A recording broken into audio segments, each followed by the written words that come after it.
Okay, this is the first video for Chapter 1 review packet for Math 7. I'm going to start right in and look at the first three problems. This is to find the absolute value. Now, working with absolute value, we have to remember that it's the distance this number is from 0. So all absolute value answers should be positive.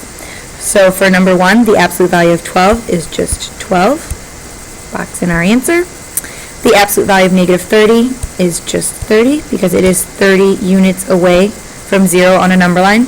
And negative 44 is 44. Make sure we box our answers. The next three problems say to complete the statement using a less than, a greater than, or an equal to sign. So first what we need to do is actually evaluate our absolute values. So the absolute value of negative 3 will be 3. And now I'm looking at 3 and negative 7. In that case, the absolute value of negative 3 is greater than negative 7. For 5, the absolute value of negative 2 is 2. So 2 is equal to the absolute value of negative 2.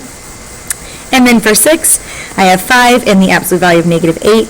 So if I take the absolute value of negative 8, which equals 8, that is greater than 5. So 5 is less than the absolute value of negative 8.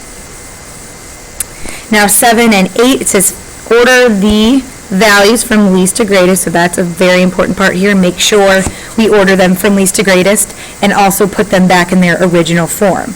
So I'm going to first, like I did the two above this, evaluate all my answers. So the absolute value of negative 3 is 3, absolute value of negative 5 is 5, and absolute value of 0 will be 0.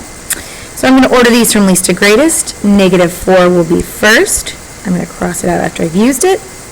Then my next biggest number would be the absolute value of 0. Now, even though that is 0, I'm putting it back in its original form. Then 3 would be next, but it's the absolute value of negative 3, so I'm going to write it just like that. The absolute value of negative 5, which is 5. And then 7. So that would be my final answer there. Now, the next one, I'm going to do the same process. Evaluate first, then put in order from least to greatest.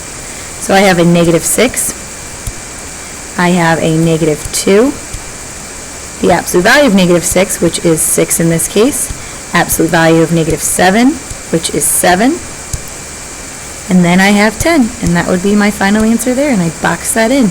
So I knew that that's what I wanted my teacher to grade. Now number 9 is a word problem, so we're going to read through, underline the important information. It says the temperature in St. Louis, Missouri is 31 degrees Fahrenheit.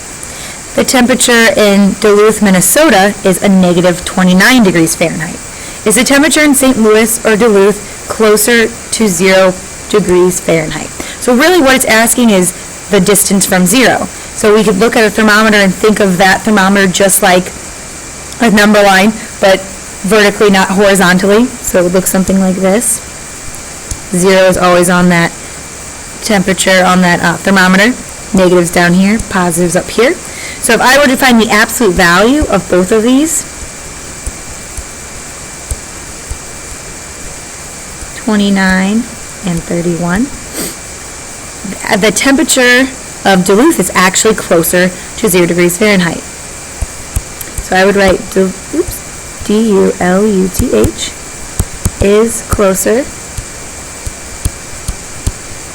to 0 degrees Fahrenheit, and that would be my answer there. Now we want some work there, so either my absolute values or something on, if I drew a temperature or a thermometer, something like that so I could see instead of just the answer would be great. Now my next section says to evaluate the expression. Now these all have 3 integers, which is quite possible something we will see on our test, so we need to make sure we know how to handle those. Now for adding all 3, just like 10 and 11, I can add in whichever order that I would like. I can do the first 2, which would be fine, or I can combine my negatives first, like this negative 124 and negative 87, and then add my positive 25. But I'm just going to go from left to right, since that one's not too terribly difficult. So I have a negative 124 plus a positive 25. Now I know I have more negatives than I do positives. Ends up being negative 99 plus 25. Now again, it's going to be negative 99 plus a negative 87. And since those are both negative, I'm going to combine those two together, and it ends up being negative 186. And I'm going to box that answer. Same thing for 11. Now look here, I have a plus 0. Now if I'm adding 0 to anything, it's not really going to change anything, so I can just ignore that. And I'm going to do a 97 plus negative 118. Again, I have more negatives than I do positives, and it will be a negative 21. Box my answer there. 12, I have negative 17 minus a negative 56 plus 14. Now I have these two negatives next to each other. I'm going to make that a positive, so it's negative 17 plus 56 plus 14. And what I'm going to do next is do negative 17 plus 56. That will be a positive 39 plus 14. And now this is just a regular addition problem, 39 plus 14, which is 53. I'm going to box that in. 13, I have again two negative signs. I'm going to make that a positive. So I have 15 plus 98 plus a negative 150. Left to right, I have 113 plus a negative 150. And again, more negatives than I have positives. And it will be a negative 37 for my final answer there. Now moving on to page 2. Now I'm going to make a little comment about these questions. I'm actually not going to write anything out on them, but these are the questions, those essential questions we started with when we did all of our activities in class. So those are kinds of questions, if you are struggling with the above problems, those are the kind of questions you need to think about and make sure we get our rules correct. So going back to our integers foldable in our notebook would be a great resource there. Now I'm going to multiply different integers, both positive and negative. Remember our rules, if we're multiplying two integers with different signs, it will be negative. Two integers with the same sign will be positive. So I'm going to take this a step by step. So I'm going to do negative 12 times 5 first, which is negative 60. One's negative, one's positive, times a negative 3. Since negative 60 and negative 3 have the same sign, again, both negative, that's going to be a positive product, which in this case is 180. So I'm going to box that in there. Now I'm going to look at 15. All of these numbers are next to each other with parentheses. That also means multiplication, so make sure we remember that. So I'm going to do negative 2 times negative 21 first. Since those are both negative, it will be a positive 42 times a negative 5. I'm going to leave it in parentheses. And then 42 times 5, or negative 5, will be a negative 210. Now remember, if you need to do work on the side, if you need to line up 42 times 5 and work it out like that, that is perfectly fine. Some people can do these in their heads, some people can't. If you're unsure, putting work on the side is always the best option, since I will see and I can maybe determine where we made the mistake if you end up getting the incorrect answer. Again, the questions here is the product of two integers, positive, negative, or 0. How can you tell? It's all about the sign of the integer. Same thing with 16 and 17, except this time we are doing division. Now, negative 78 divided by a negative 6, that will be a positive answer. And here it will be a positive 13. Again, do your work on the side. 78 inside our division house, that is our dividend. 6 will be our divisor. Don't worry about signs right now since we're doing a regular long division problem. So we bring that 6, bring down the 18, or the 8, and 6 goes into 18 3 times, which is how we get 13. Now 17 was a problem we talked about. Remember, when 0 is in a division problem, we have to make sure it's being divided by something. If we're dividing a number by 0, that is undefined. But here it's 0 divided by negative 65. So if we were to plug that in a calculator, if we could have one, it would end up saying 0. So that is just our final answer there. Same kind of question, except now we're talking about quotients. Now for 18, it says the water level is 3 feet below your dock. So I'm actually going to highlight that because that's an important piece.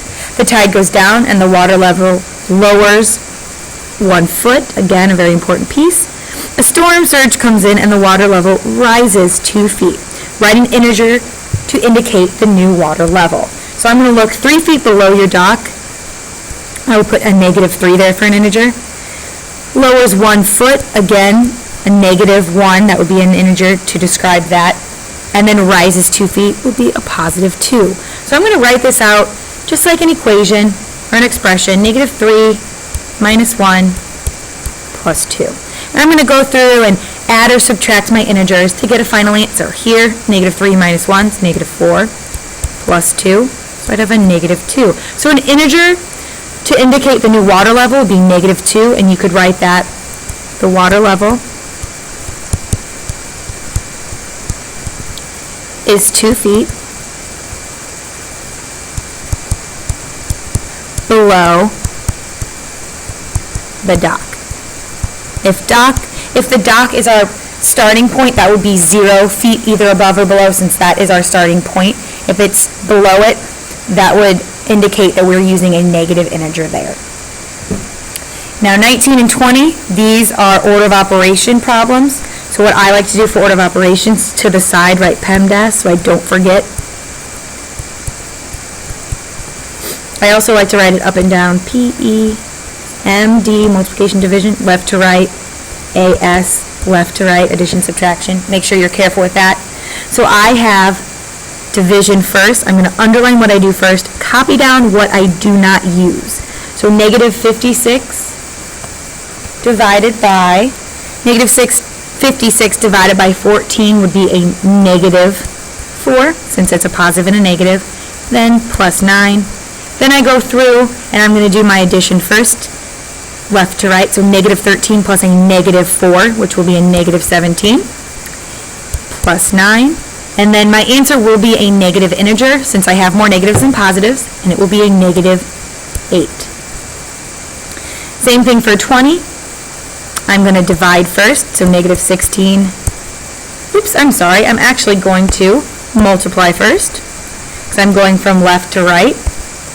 So I'm going to do negative 16 times 3, which is negative 48, minus a negative 36 divided by 12. Division first, so negative 48 minus a negative 3, which is just like adding there. So negative 48 plus 3, and here it will be a negative 45. Make sure you're careful going left to right. If there is both multiplication and division, it's whatever comes first if you're reading that expression left to right. So that's why I like to underline the piece that I get to do first. These can be confusing. You guys need to make sure you take your time, double check, be really careful on your integer addition and subtraction, especially when there's both negative and positive numbers. So we have a few more problems left. I'm actually going to stop this video and start a new one. So go ahead and go to part 2 to finish grading your review.